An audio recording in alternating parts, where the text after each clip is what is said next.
So we mentioned a second ago, and some of you are texting us about this as well. Ole Miss hiring Pete Golding as its defensive coordinator. And I don't know that the Ole Miss website has put the story up yet. I don't know if we're having to do the official thing. No, I mean, Chris Lowe. Yeah, look, Pete Golding has been hired to be the DC at Ole Miss.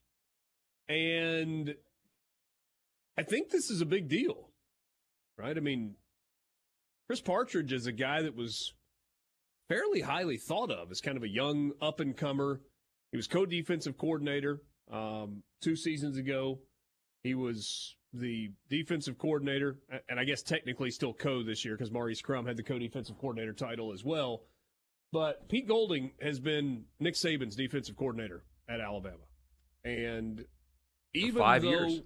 Yeah, even though he has been the target of criticism from Alabama fans at times, this is the guy that Nick Saban kept on staff over and over, even when fans were like, oh, you got to make a change at defensive coordinator. It was Nick Saban's guy on that side of the ball. And you never really know what's completely going on behind the scenes. Had Nick Saban told Pete Golding, hey, it would be good for you to find another job? Or did Ole Miss and Lane Kiffin just pull a coup and go and convince Pete Golding to come back to a state where he's familiar, played his college football at Delta State, was a graduate assistant at Delta State, an assistant coach at Delta State, moved on and had success as a young defensive coordinator, has been on Nick Saban's staff for a while now, and 5 years now as the defensive coordinator. It's a guy who's got a good reputation as a recruiter. And, Borky, you said a second ago, 5 straight years with top 10 defenses nationally. Yeah, and generally is in the top 10 in most statistical categories, whether you want to do S&P plus or whatever. Whatever you want to fit your narrative, I suppose. In the S&P plus, they've finished in the top 10 all but 1 year, and that 1 year was 11. This year, they're in the top 10 in points per possession, yards per play, all those kind of things. He's had, relative to the rest of college football, good defenses for 5 years. And I've been talking to people about this all day, and the thing that I find interesting is the Alabama hatred of him paired with the Ole Miss fans' excitement of him and where the truth is. So Alabama fans hate the guy, but again, in the S&P Plus, 4 of the 5 years they've been in the top 10, and the 1 year they weren't was 11. Those are objectively good defenses, and Nick Saban generally does not keep a guy on his staff as a coordinator for 5 years if he thinks that he is not only competent and capable, but really good at recruiting as well.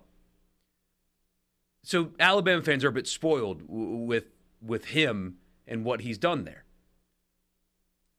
But, as a lot of people have pointed out, and they're right, he won't have Alabama players at Ole Miss in a Nick Saban coached program at Ole Miss. But it's not he's got one coming in. Yeah, he does. But it's not like he's going from coaching Alabama players to Furman players and hoping he can get them to win in the SEC. Ole Miss is a step down from Alabama in talent for sure, but they've got some. And so when you look at his experience, his pedigree, how could you not think that this would be an upgrade over what you had? How big of an upgrade? We'll see. And he's not going to give you 5 consecutive years of top 10 defenses. But can he give you top 30? Because if you can get top 30 defenses, you're going to win a lot of football games. Ole Miss hadn't had a top 50 defense since 2015. And they've won a lot of football games at periods of time since then. Yeah. So can you be consistently good defensively? I'm not saying that he's going to come to Ole Miss and be elite because nobody should expect that. But can he come in and be good and capable and competent and consistent? Because if that answer is yes, it's a no-brainer, absolute, no doubt. You make this decision 100 times out of 100 and see how high he can take you. But I certainly think that he elevates the floor. You know, you want to talk about great opposite text ends from Jeff. Okay. We got a great text from Jeff. Somebody owes Borky $1,000. Yeah, he does. But that guy yesterday said, no, I wouldn't actually make that bet after Borky was ready to claim it. Lame.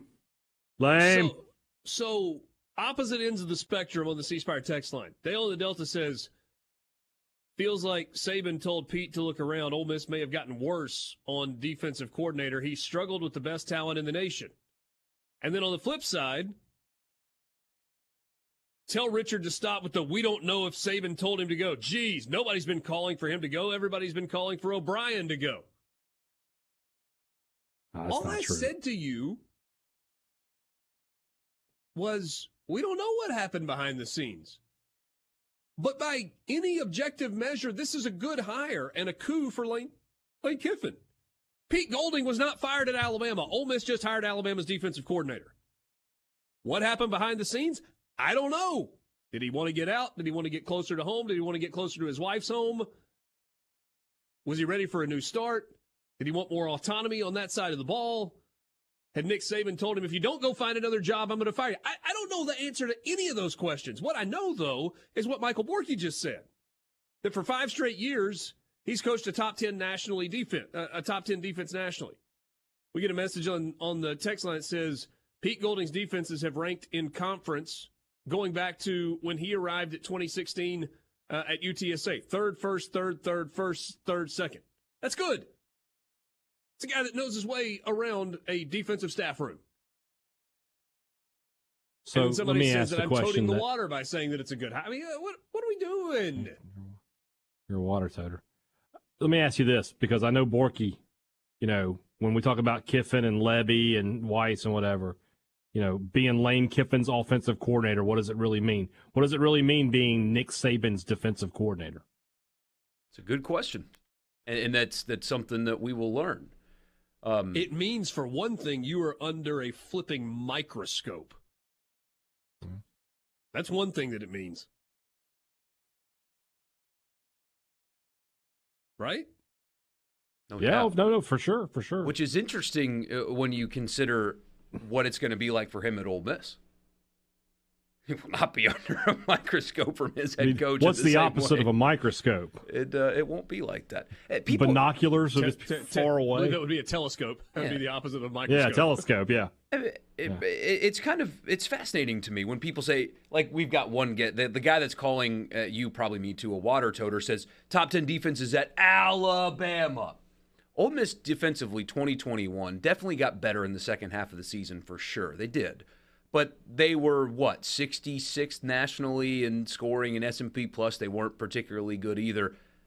They had on that defense 2 NFL linebackers, a rookie that has been phenomenal in the NFL at defensive end, opposite Cedric Johnson, who most people think is going to play in the NFL, and a secondary with multiple NFL players on it.